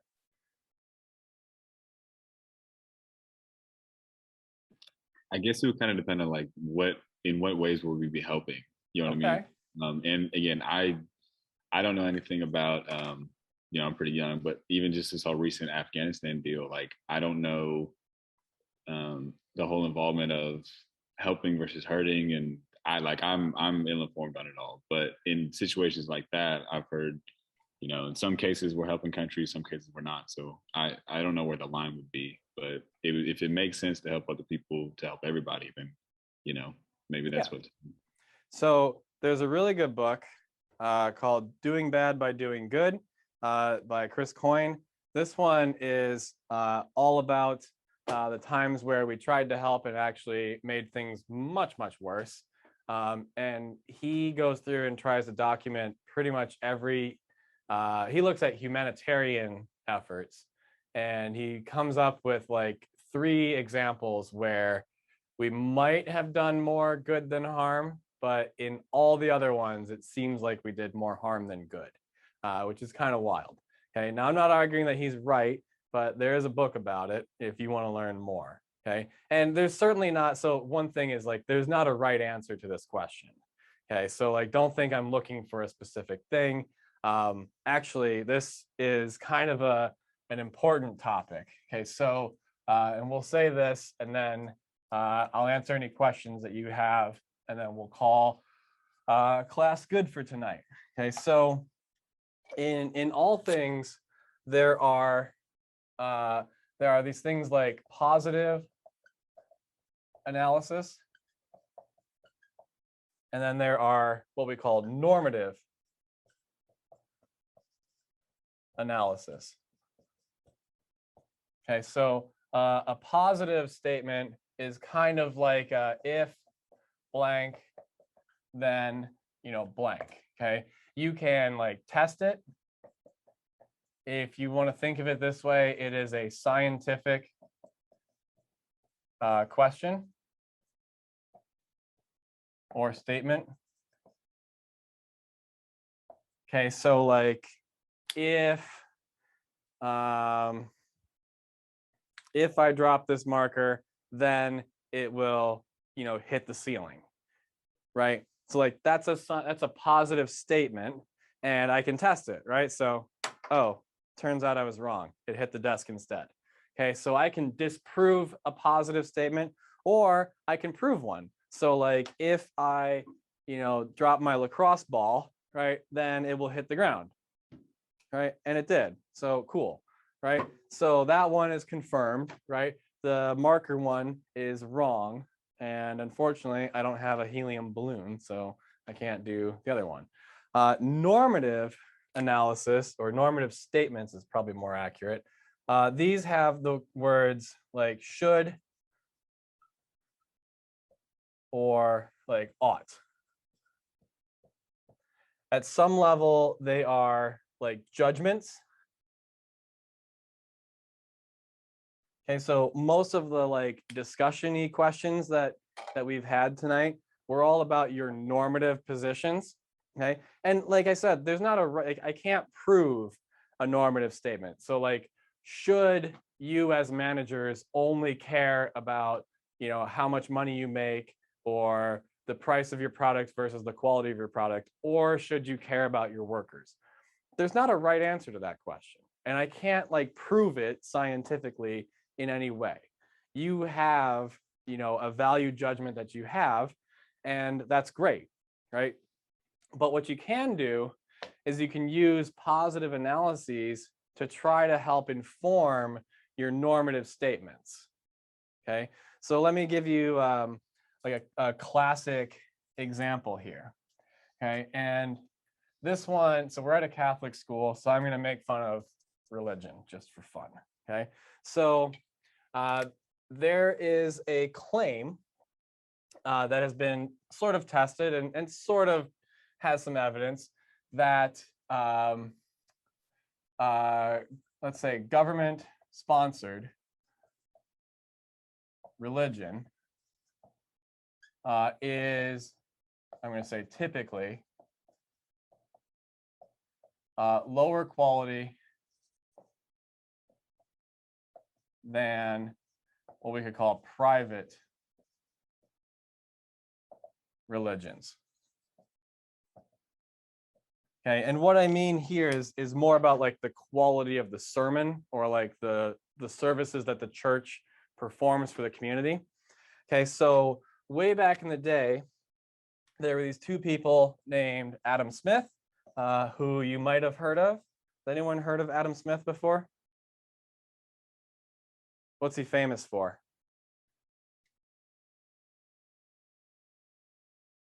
Invisible Hand. Okay, well, what book does that come from?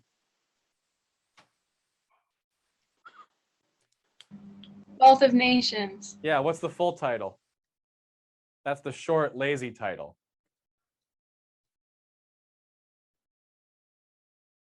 Right, so the full title, which is more, which gives a better, understanding of what the book is actually about, right? The full title is An Inquiry into the Nature and Causes of the Wealth of Nations. But everyone just calls it The Wealth of Nations because the full title is ridiculously long, okay? And so what the book is really about is like why, like what makes some nations become rich, not like justifying the wealth of some nations, okay? So Adam Smith and this guy named David Hume, who also a giant in intellectual thought, were communicating with one another way back in like the 1700s, late 1700s. And to do it, they had to write letters back and forth, right? So they would write these really long letters to each other about their positions, okay? And so Adam Smith says no, or like no, it says no, state-sponsored religion. Okay, so Adam Smith wanted to end government or state-sponsored religion. And keep in mind, he's writing in the 1700s. He lived under one of the English kings.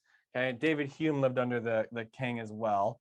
Okay, and Hume says no private religions. Okay, and so they're writing these letters back and forth, arguing about whether or not religion should be state-sponsored or not state-sponsored, okay? And so finally, Adam Smith writes this letter, and obviously I'm paraphrasing. He says, David, what the hell are you doing? You know that if you have a state-sponsored religion, the quality of the sermon will go down, okay? So that's a positive statement.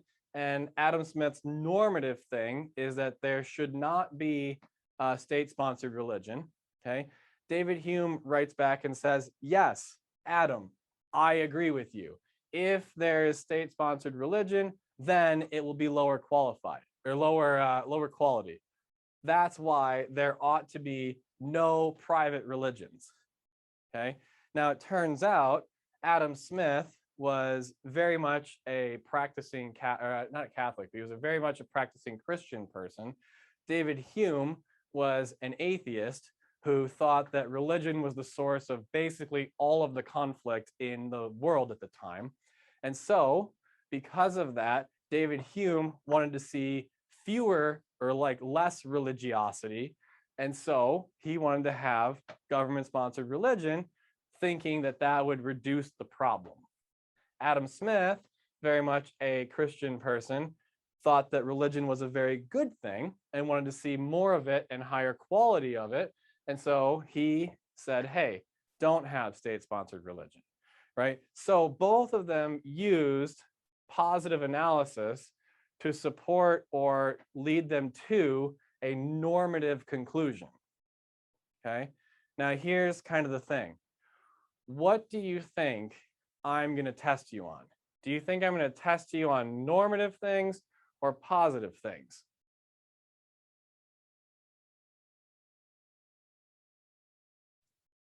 Positive.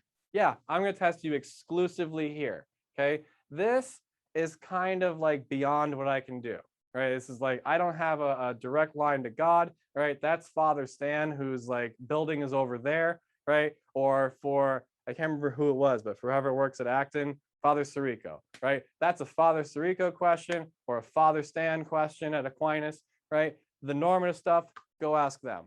They can talk to God and get the received wisdom and be like, here we are, oh, right? I can't do that, right? But I can do this stuff, and so can you. So what this means, and what I'm trying to get at, is this to me is the realm of education. And if I were to do this stuff, like test you on these things in the classroom, that'd be the road to indoctrination. I'm here to educate you. I'm not here to indoctrinate you. This is shit education. This is good education, okay? So you can completely disagree with me in this class. Like you can reach normative conclusions that I might personally think are absolutely, off the deep end crazy. But if your positive analysis is right, you get an A, right? And at the same time, you can write normative things that like maybe I agree with. But if your positive analysis sucks, you're not getting an A. Does that kind of make sense? Okay, Can so you I'm not give going us to an test you on, yeah, so who, Can go. you give us an example of, I mean, you gave us an example of positive analysis for the dropping of the pen. Yeah. I guess I don't understand how you would test the government-sponsored religion as lower quality than private. I guess I'm confused on how that you would test the positive analysis on that one, because religion being, how do you test religion? I guess.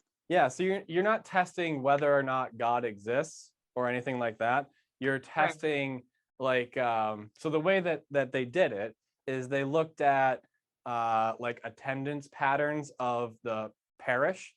And so in places that were like government sponsored or state sponsored religions, the idea was that fewer people, like a smaller percent of the people actually showed up and like went to church.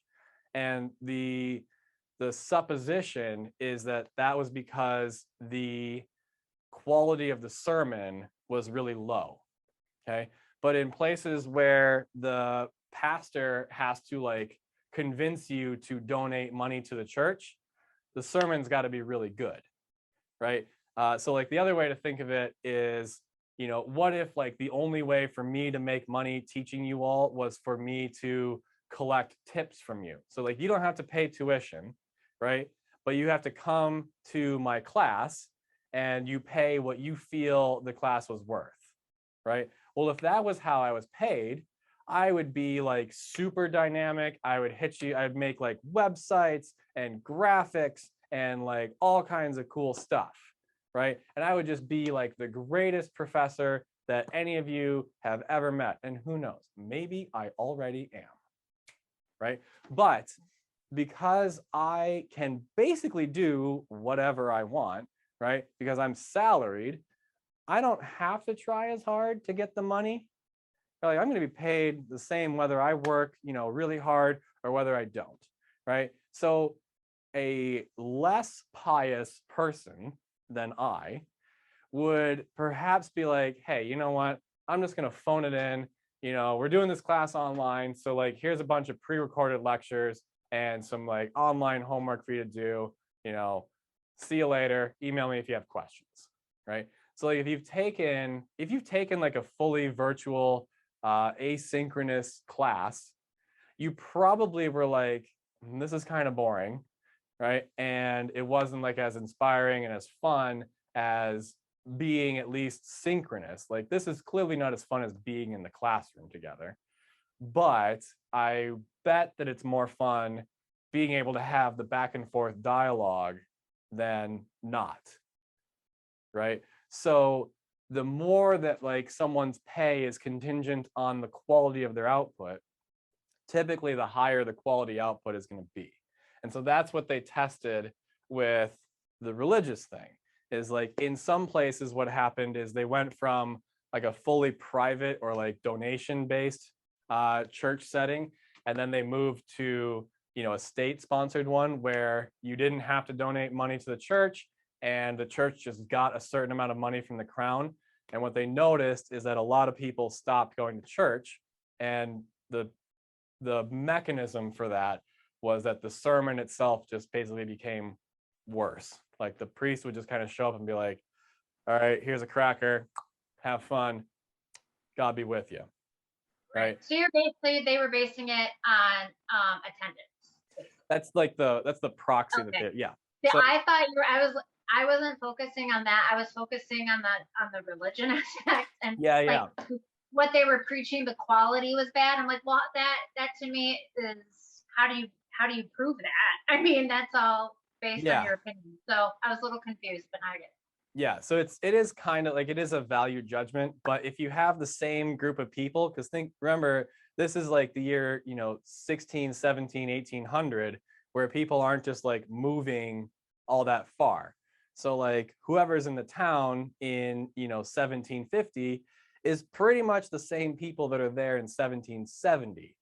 And so if something changed about the way the church's finances were provided in 1760, and you see a change in the number of people that show up, that's evidence of something happening with the quality of the church service. Does that kind of make sense? Okay, so that's the mechanism. So like, you know, one thing that we'll get into next time is we're going to talk about, you know, how tariffs actually work. Okay. And so like what happens, you know, why do some countries have them? Why do some countries have really high tariffs and other countries have low tariffs? What's the economic effect of this? And like all that kind of stuff, right? What's the effect of it on domestic industries? What's the effect on international industries? You know, all kinds of things like that. So that's all positive analysis. But then I'm going to ask you during class, like, okay, so should we raise or lower tariffs, right? And so if I were to ask that like on an exam, you know, you're going to have an opinion. You know, we should raise them, we should lower them, you know, maybe we should like have more exemptions. I don't know. I don't know what your opinion is, but you're going to have to defend it with positive analysis. Does that kind of make sense? All right, so I won't judge your answer on like, so I have an opinion on that question and I have reasons for that answer or that opinion, but at the end of the day, it's an opinion, right? It's my judgment of that.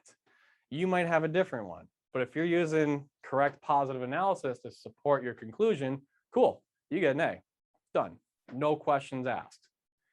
Does that kind of make sense? All right, so it'd be real, like suppose for a minute that I'm like some super radical, you know, free market for everyone, no government at all, right? If I were that and I wanted to convert you all into free market zealots, then I would just test you on things like, should the minimum wage be abolished? The answer, yes. And if you say no, you fail the class. That doesn't seem fair to me, right? And that doesn't seem right. That doesn't seem ethical. And so I don't do that, right? But I might ask you a question like, hey, should we raise it or lower it? Here's do some positive analysis and support your conclusion. And I'll grade you on that. Does that kind of make sense?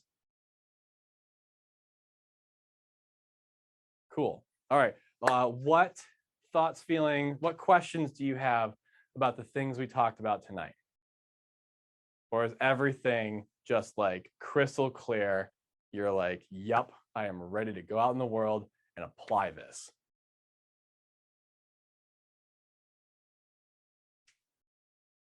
So I had one question about in the beginning, you talked about something you sent us that was about 15 pages long. Was that in an email? I think it's on Course Connect. Very good. I emailed you in the beginning about like not being able to receive emails, so I wanted to make sure. Yeah. I'll fix that and I'll put you in the course tonight. Okay. No, I'm on the course and everything. Oh, yeah. So that's good. I just wanted to make sure you didn't send an email. No. I was checking. Okay. Is Cool. it on there now? What's it called? I don't know. Something. I'll check. There's Micro review. Yeah. So if you click on the thing called micro review, it should download like this big long, you know, Word document. Yeah, it works. Got it. So did you get your email thing figured out? Because last week when I showed up at class, I discovered that I haven't gotten an Aquinas email for like 2 months, and I found a setting that I was able to change, and I even got all my historical emails over the last 2 months. So I don't know if that's what you're up against, but I may be able to find that and help you if that's your problem. Yeah, I don't know what it was either. I went to ITS and they helped me out, but I haven't gotten like any prior emails or anything. But okay, you're getting emails now though? I think so. Yeah, I did work as far as I know. I've been able to email like teachers and stuff. So okay, yeah, I was pretty dumbfounded to find out that I hadn't been getting my emails. So weird. Yeah. All right. That sounds like a blessing in my case. So I might have to figure out how to do that. Like I'm just turn my email off for 4 months. Well, when you drive an hour to get to class unprepared with Yeah. resources and you're flustered and don't have the equipment, that's not very fun. No, you handled it like a champ last week, not gonna lie. So sorry about that, and I feel bad. I Not- should have just let you it's sit not- outside. It's not your fault. It was absolutely, I should have recognized I hadn't gotten an email in 2 months. And it's not your fault. It Well, thank just you. happened. It was unfortunate. Okay. Any other questions about stuff we talked about tonight? Because there was a lot, and I want to make sure that we're feeling good about it.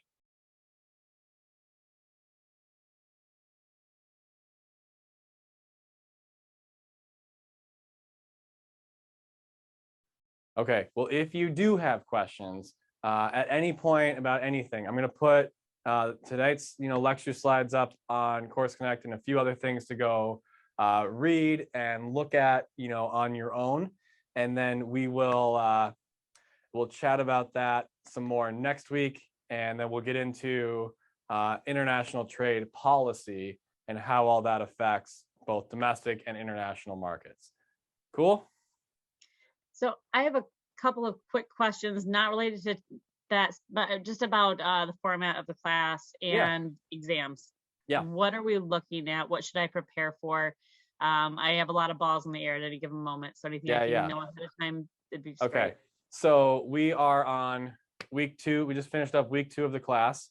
So we're going to have class again next week. And then week 4, I'm going to send you all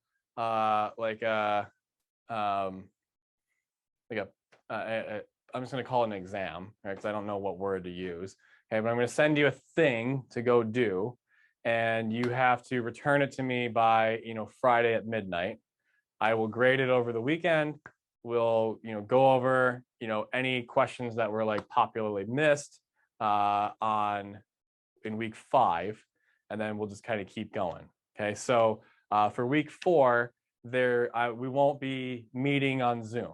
Okay, so basically the goal is that you do not have any excuse for not being able to complete this exam, because you're supposed to be in class. And so if we don't have class, then you have 4 hours of your life that you have already committed to not doing anything other than economics. And so there you are. Okay, so but you don't have to do it during the exam time. You can do it whenever you want, and then you can hang out with whoever you want Thursday night from 6 to whenever. Okay, so we have an exam, and you're giving us more than the class time to finish it.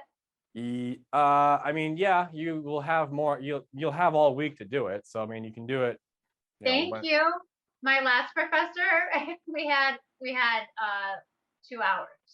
Yeah, that sounds. Yeah, so you probably had like 2 hours, and then they did class afterwards, and you're like, I'm fried. No, I mean, it was basically like, this is your midterm. You have 2 hours to write 3 essays. Okay. And yeah, so that was scary. Yeah. So thank you for giving us. Well, you should say thank you and I hate you, because since you have the entire week to think about it, you're gonna have to like organize your essay. And we'll talk more about it, next week when we get to the point where it's like pressing. But I guess we have time tonight. So you are gonna have to like actually organize your answers. It's got to be coherent.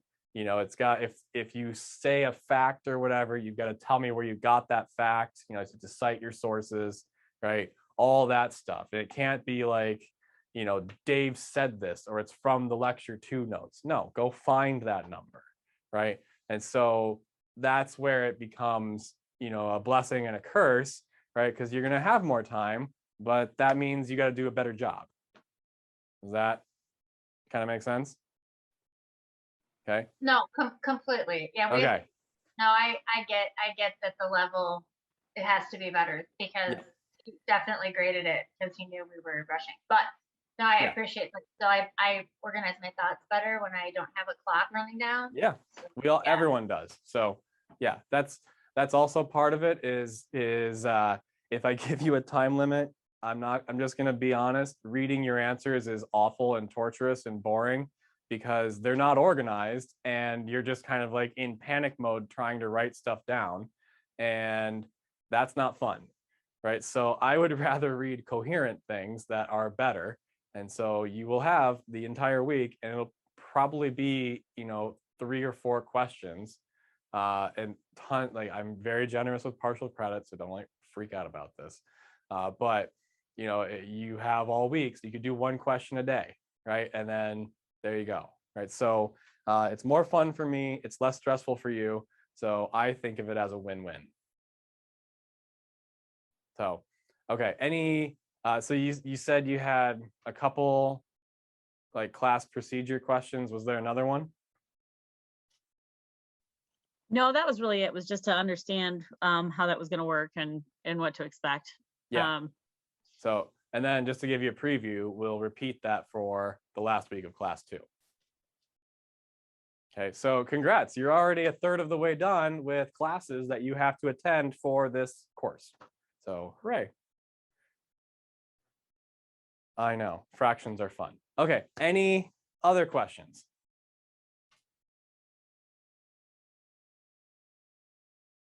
All right, seeing no hands or anything go up, let's go ahead and call this one a night, and you can all go out and enjoy the evening hours at the bars because you're all gonna go, do that, obviously.